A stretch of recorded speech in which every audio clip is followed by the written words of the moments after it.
So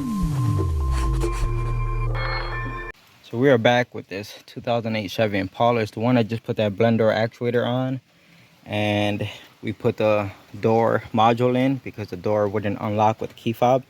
So all that is well, but it's back for other issues. It's got a few codes here, but we're only going to do a few things here. So number one, we have a left rear wheel speed sensor circuit erratic. Now that left rear wheel has a brand new wheel bearing. It's not old at all. I'm the one who installed it. Now last time I was here, I took it out for a test drive. What I was seeing on the scanner is it doesn't have symptoms of a bad like pickup ring on the wheel bearing. So I think this is going to be a wire harness issue. It's super common on these cars. So I went ahead and tried to get like a new harness for that left rear wheel, and it turns out they only sell the complete harness, so it's all tied together. And I'll show you guys that right now. Basically, it's one harness that plugs into the module, and then it feeds both left rear and left right wheels. Honestly, I think it's pretty neat. That way you kind of kill two birds with one stone, because if one wire harness is old, then the other side is just as old. So it makes sense, and it's probably a better design that all of it gets changed at once. Anyway, the other code we have here is the one we're going to focus on is a camshaft position sensor circuit. See that right there?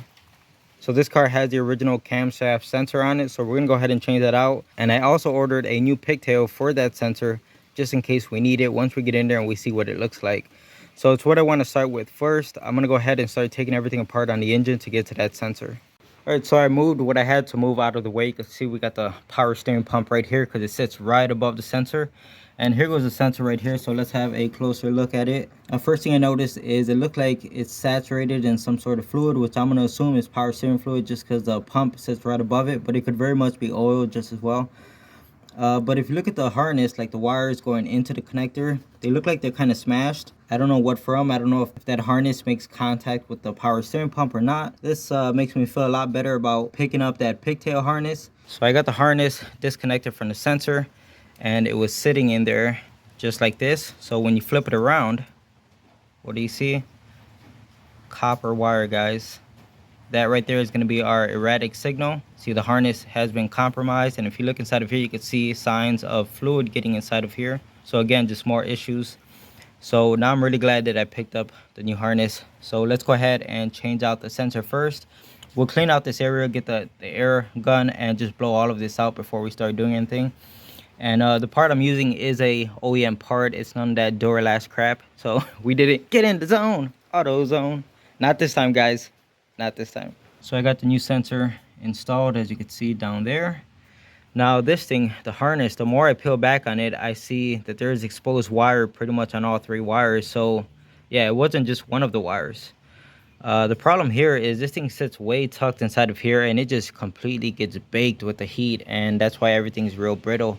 So I'm going to try to cut back as far as I can, maybe like somewhere like right here. We can't get too close because we need to splice in the new part, which is this right here.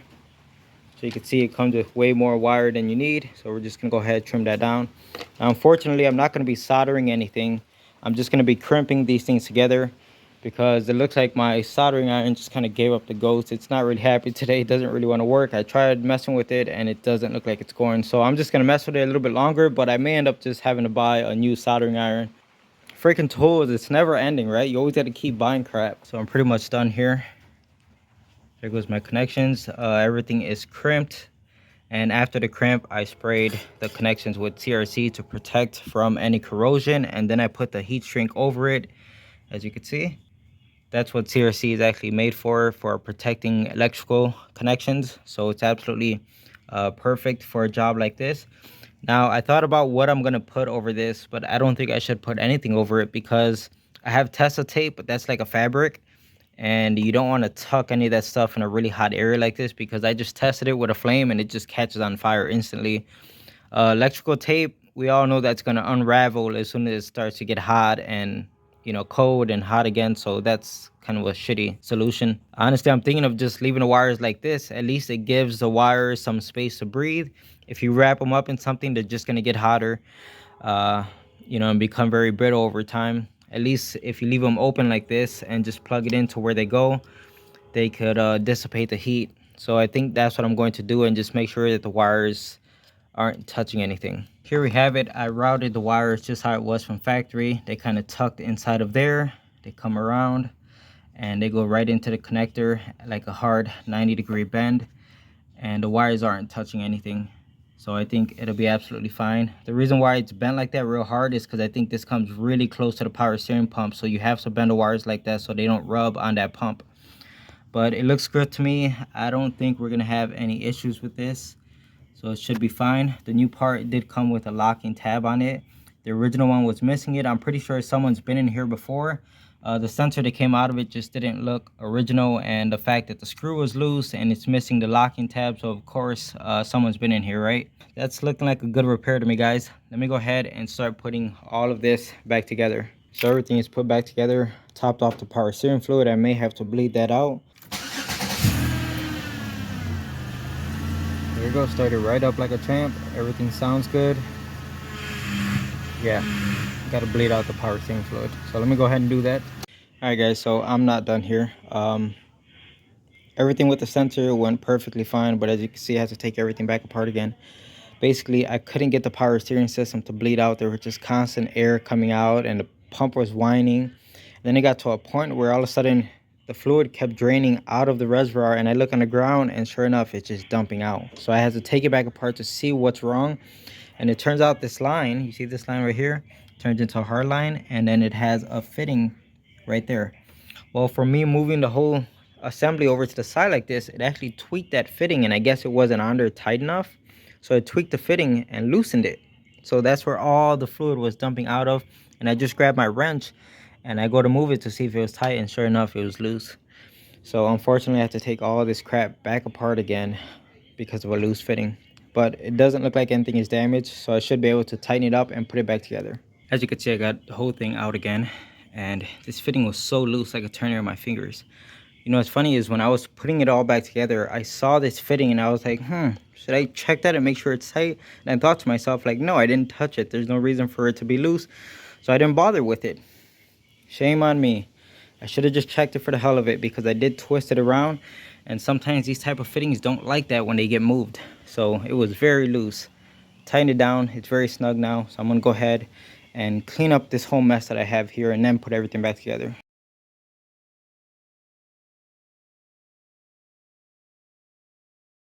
So I'm finally getting around to installing this rear harness, and one thing I just realized is when I was trying to remove the old one, it was almost impossible to get it out because of these clips that are taped onto the harness. So the old one, I simply just cut it off, right? Not a big issue. But the new one, yeah, doesn't really want to slide in because of the rear, if you want to call it the rear control arms, like the two rods. These things have to go above the rod, and there isn't much space between the subframe and the rod. So unless you want to drop those rear control arms, which honestly isn't necessary, you're gonna have to do something about all of these clips. Now initially I thought I could just deform them. As you can see, I started to bend this one here and I'll force it through, and then I figured I'll just bend it back into shape once it gets on the other end. But that's not gonna happen, guys. You're just gonna keep fighting this. So the easiest solution I found is to remove the tape that's holding the clips onto the harness. So you can see I still have to remove all of these. There's going to be a total of 6 of them. So once you get them out the way, this harness slides right into place, and then you can put the clip right where it belongs and wrap it up with tape again. Not a big issue. So that's what I'm gonna do right now. All right, hold your horses. I know what you're thinking. Hey John, you intelligent, charismatic, handsome man, why do you have your scanner out if you're just installing a rear ABS sensor harness? Well, the reason for that is because this dumbass went ahead and cut the harness without paying attention to which wires go on the left side of the car and which wires go to the right side of the car. And they look identical. I mean, everything's exactly the same. Okay, it's like a mirror image. The only thing that's different is the different colored wires. So I temporarily plugged in the harness into each wheel, and I have a 50-50 chance of getting this right. You can see right here, I'm on the rear left side. I'm gonna go ahead and spin this wheel. And there goes our miles per hour. So I did get it correct. So now I could go ahead and just button everything up and put the little clips in place and put the electrical tape on them. All right, so I'm pretty much set here. As you can see, reinstalled all of the clips, put new electrical tape around them to retain them in place, and everything is plugged in where it should be. This is what I was talking about right here, how the harness has to go up and over this control arm, and between the subframe and the control arm, there is a tiny little gap up there for that harness to go into. And all of these metal clips just don't fit past that gap. It's why you got to remove them in order to feed the harness this way and then reinstall everything later on. So I hope all of that makes sense. Everything's plugged in. So I guess I'll take it out for a test drive and just keep an eye on the scanner, looking at some ABS data. Alright guys, so we're out test driving this Chevy. I'm going to keep you guys focused right here on the scanner so you can see that the rear speed sensors are working just fine. Everything's matching up. We have no ABS flashing light or anything like that, no traction light on the dash. Everything's good. And to be honest guys, it's actually about a week and a half later from when I first started this video of installing that sensor. And the good news is you can see no check engine light. The light you see right there in the corner, that is for tire pressure, but there is no check engine light. That means that repair that we did with that sensor and splicing in the new harness on it, everything was successful and the car's happy. But there's one thing that isn't happy, is the power steering system.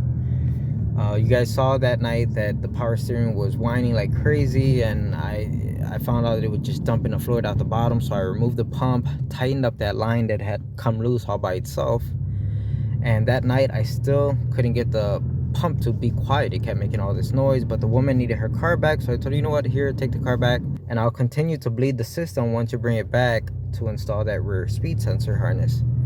All right, so she brought it back, and honestly guys, I was hoping that by her driving it around, it would kind of clear up and kind of burp itself or bleed itself out by her driving it. And that's not the case, because when she brought it in, the first thing I noticed is that the pump is still whining. So I was like, oh, that's not good. So after I was done installing that rear speed sensor harness, I started to try to bleed out the system again, the power steering system. And guys, it's just nothing but air and foam coming out of the reservoir, you know, indicating that air is getting into the system somehow. That's why it keeps foaming up like that. So no matter what I do, I just can't get the fluid to stop foaming. And I know it should not be this hard to burp a power steering system, so something's got to be wrong. And the only thing I could think of, the only thing that gave me an issue was that lower line that came loose all by itself. Now, just because I tightened it up doesn't necessarily mean that it's sealing. Actually, I'm pretty sure that they have like a small O-ring inside of those hard lines, and that's actually what does the sealing. Now, all I did was, you know, I went in there and I tightened it down, but we don't know the condition of that O-ring. We don't know if it was, you know, chewed up or whatever happened to it, and that's why it's introducing air into the system. But whatever the case is, like, how do I tell the owner, oh yeah, now your power steering pump is bad? And it just so happens that I had to remove the power steering pump to go in there to replace that sensor. Like, how do you pitch that? You can't pitch that. You know what I'm saying? You know, and I may be able to tell her, oh, if I'm feeling lucky, oh, it's just the high side, high pressure line for the power steering pump, right? Well, that's a big chance, because what if I replace that line and it doesn't fix the issue and this thing is still whining like crazy? Now I just look like the idiot, right?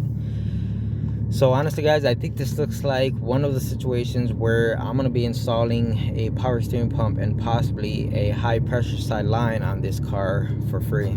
I know it sucks, but what are you gonna do, right?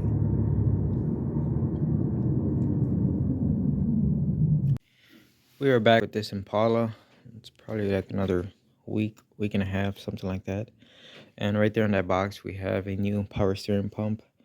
It got so bad to the point where there's absolutely no power steering on this car at all, like nothing. It's just rock hard. And then the owner left it here like 2 days ago because she's like, I can't drive it. Like before, it was just the pump was making a lot of noise, but more or less the pump was working. It's gotten to a point where it just doesn't work at all. And there's still fluid in here and ton of pressure. It's a little low, but there's fluid in there. So yeah, once we pull this off, we're going to put the new pump on it. We got to change over the pulley because the new pump does not have a pulley. But we really want to inspect the lower line, the high pressure line going into the pump, and see if there's an O-ring. If there is, if it's damaged or whatever, replace it. You know what I'm saying? So let's start tearing into this crap. You know, as we get closer to winter, it's actually really cold today outside. Very windy, a little bit of snow today, nothing crazy. But as we get more and more into winter, I'm just like, I don't want to work. I just want to hibernate. You know what I mean? Like zero motivation in the garage. And here's a perfect example of this. Like I just pulled out another car and I'm like, you know what, I'm done, I'm cold, let me rest for the rest of the night. And then I go in the house and I realize it's only 5 p.m. It's only dark as hell outside because it's winter. So it's just throwing everything off for me, and it just makes me feel like, oh, I'm done for today. It's dark out, but no, it's not. It's not late, okay? So it's why I decided to come back out here and knock this job out, since it's only like 5:30, even though it looks like about 10 p.m. outside. As you can see, I got the pump removed. It's right here on the ground. And earlier when I said that there was still fluid inside of here, I was wrong. This thing was actually empty. And that's the reason why the power steering stopped working. It was really hard to turn the steering wheel because all the fluid leaked out. Well, where did it leak out? Well, if you look at this lower connection where the O-ring is at, just like I was suspecting, that O-ring is completely smashed and deformed. Guys, I'm going to have to say that's our leak right there. You could even see inside of here where I put the new sensor and harness, you can see how it pulled up with power steering fluid because this fitting sits somewhere like right there. So if this O-ring were leaking, where do you think it leaks into? Yep, right into that valley down there. So I'm sure some of you have realized that, okay, so that's the problem. If we were to replace that O-ring and put the original pump back on, this thing would most likely still work, and I can agree with that. But the thing is, it's been running for so long, either empty or not getting the right pressure it needs, and the pump making so much noise that even if it still does work, I'm sure damage has been caused to it already. Plus, we have the brand new pump here, so let's just go ahead and put it on. Now, I don't think there's new O-rings included with the new pump, but we'll check out the box, see what's inside of there. If not, I'll see if I have a O-ring for this. Here goes our new pump, and I checked all the packaging. There is no new O-ring supplied. That sucks. This is where the line is going to go. And sure, there's an O-ring right there, but that is not for the line. I do have here this little kit though. I think I got this from, oh, Harbor Freight. Brain fart. Yeah, so I'm pretty sure I got this from Harbor Freight. Anyway, if you look at right here, it says resistant to heat, low high temperature, air, water, petroleum products, mineral oil, and hydraulic fluids. So I think it'll be fine. Yeah, I think it'll be fine. And here goes the part that came off of the car. Look how sad this thing is. First of all, it's very brittle. Okay, it's hard. I could just snap it in my fingers if I wanted to. But look at this. It's no longer in the shape of a O-ring. See how it's just completely flattened out and destroyed. I found this one. Kind of looks like it's going to fit. I got a few different sizes here. So I'm going to try like just different ones, and I'm going to try fitting them on the line. And whichever one fits the best, that's the one we're going to go with. All right, so there's only two of them here that I think could work, which is basically going to be the 7.8 by 1.9 millimeters or the 8 by 2 millimeters. You can see they are very close in size, but the one on the left, which is the 8 by 2 millimeters, seems to be slightly larger. And I don't know, I think it'll work better. I'm not really sure which way to go on this. I just have to take a chance here. Of course, the one on the right fits a little bit more snug, but they both fit pretty good. Neither of them are loose. Like, you know, if it was loose, then I would have a clear winner. And if we come over here, this is that one I was telling you about. You can see I've already installed it. And it's not loose by any means. You can see there is some resistance to it, meaning like it just doesn't spin freely. See? I think this one will do, guys. So I guess we'll find out. I got the pulley off, and this one actually came off pretty easy. Now, if we look inside of here, you can actually see just chunks of like the old, or at least a piece of the old O-ring. See it? Try to get this out of here. Look at that. So that's why this thing failed. The O-ring failed when I came in here to replace that sensor and harness, because the O-ring is most likely original. Okay, it's a 2008, and it was just hanging on for dear life. And when I moved it over, the line got rotated and just disintegrated that O-ring, and it was a done deal after that. All of this worked because of a little tiny O-ring. This is what it is. Anyways, let me go ahead, grab the pulley, pop it on a new pump, and there we have it. The pulley is nice and flush right there with the shaft, just how it should be. Now this thing went on way easier than that power steering pump that we did on the Ford Mustang. That one was a nightmare to press on and off, but this one, not too bad. And again, the OTC kit, like a champ. So let's go ahead and get this thing installed. Now, before someone says something, yes, I did clean all of this with brake parts cleaner, and then I blew it out with compressed air to try to get like that puddle of power steering fluid that was in there, try to get it out. It's the best I could do. Okay, I even tried soaking it up with rags, so I didn't just leave it, I did try. Now we could go ahead and put the pump in. I pretty much have everything put back together, and this line, the one we were messing with, is nice and snug. It's not going to move. So it's time to put brand new power steering fluid in the system. Let's start up the engine and see what happens. Let's cross our fingers, guys. You know, I would feel a lot better, like say if we bought the power steering pump and it came with a brand new O-ring, then, you know, because we know the O-ring goes there and it'll fit and it'll work. But the fact that we're using one out of my kit and we just kind of winged it, you know, has me a little bit worried whether it's going to leak or not. So I guess we'll find out. So I've been bleeding out the system here, and the pump still has a tiny little bit of noise, but nothing crazy. I haven't test driven the car. I've just been turning the steering wheel left and right here in the garage, but it doesn't sound bad at all. One of the biggest things that I'm noticing is the system is no longer building up crazy amount of pressure every time you take the cap off. And look at the fluid. It's no longer bubbling and foaming up how it was before. So those are all really good signs. And so far, everything is looking really good. Let me show you what it sounds like so far. Like I said, haven't test driven it or anything. Just all I've been doing is turning the steering wheel back and forth. So all I'm doing is turning the wheel. I'm sure you guys can still hear the noise.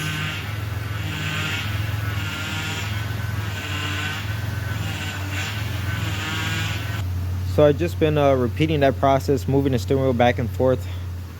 And guys, look at that.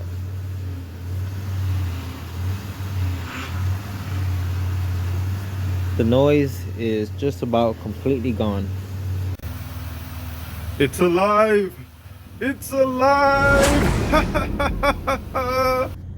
So this morning I came out, I checked the pump, and the level of the fluid was still exactly where I left it. We're now out for our test drive, as you can see, and power steering is working super smooth and no whining noise at all. Nice and quiet, and everything works just how it should. So now I feel happy giving it back to the owner. I know it's been a whole freaking circus with this thing.